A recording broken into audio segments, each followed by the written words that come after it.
Kembali di Kompas Siang, Saudara, Indonesia kembali mencatat kasus harian COVID-19 tertinggi sejak kasus pertama diumumkan 2 Maret lalu. Kamis 10 September ada hampir 3.900 kasus baru COVID-19 di tanah air. Pemerintah dan masyarakat pun diminta tidak ngeyel agar pandemi cepat berlalu.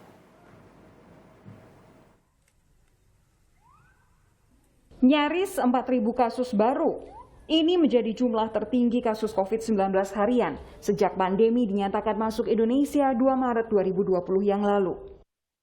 Hanya dalam 6 bulan, kini jumlah kasus positif corona sudah lebih dari 207.000. Meski saat ini hampir 148.000 orang diantaranya dinyatakan sembuh, tapi hampir 8.500 lainnya meninggal dunia. Dengan sumber data dari Pusdatin Kementerian Kesehatan, kita bisa lihat bahwa saat ini ada 70 kabupaten kota dengan zona merah dan ada 267 kabupaten kota dengan zona oranye atau risiko sedang. Ini adalah peringatan buat kita semuanya dan aba-aba untuk daerah sesegera mungkin menekan penularan. Indonesia pun kini dalam kondisi genting karena kapasitas fasilitas kesehatan semakin menipis. Jumlah tenaga kesehatan pun kian tak sebanding dengan jumlah pasien yang masuk.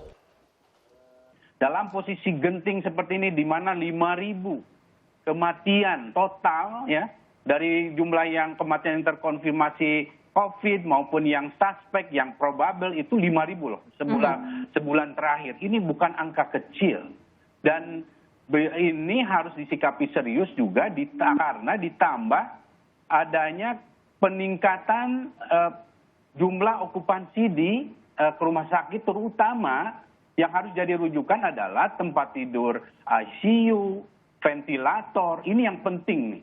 Karena dua ini ketika itu sudah penuh, orang yang masuk situ artinya akan tidak mendapat layanan dan akhirnya akan menyebabkan kematian yang banyak. Ya, selama ini memang saat ini tenaga dokter kita memang mencukupi untuk tenaga. Kita kan sekarang ada 1.700.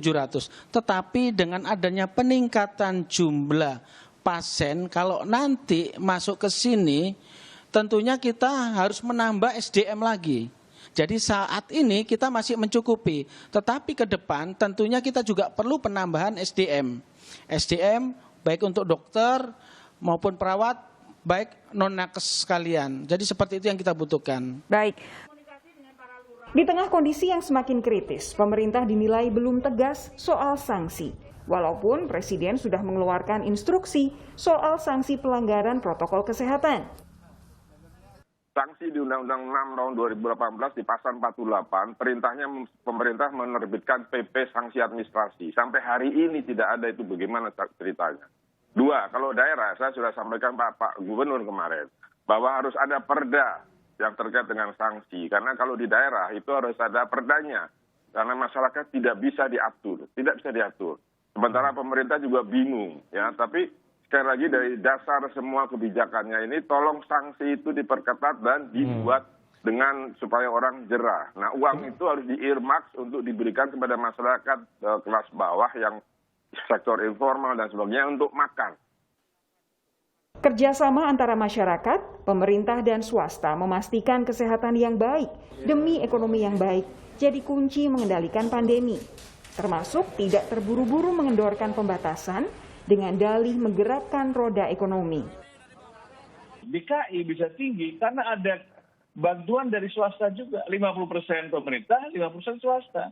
Jadi sebenarnya kalau kerjasama antara publik dan private ini digalang dan semua masyarakat juga diajak, kita sebagai satu kesatuan bangsa, itu kita bisa mengatasi pandemi. Karena kan kita sudah dianggap negara yang inkompeten, tidak berhasil mengatasi pandemi, dampaknya kita malah dikucilkan dari negara internasional.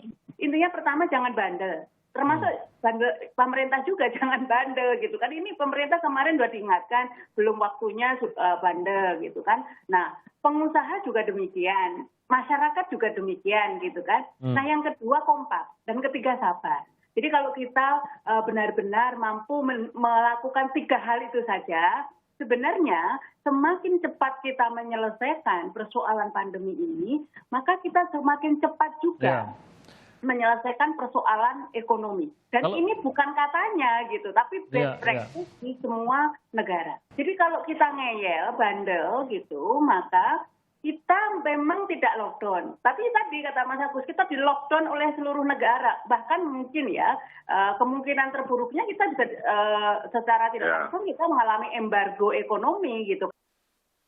Dilema menghadapi pandemi, kesehatan, dan ekonomi harus jalan.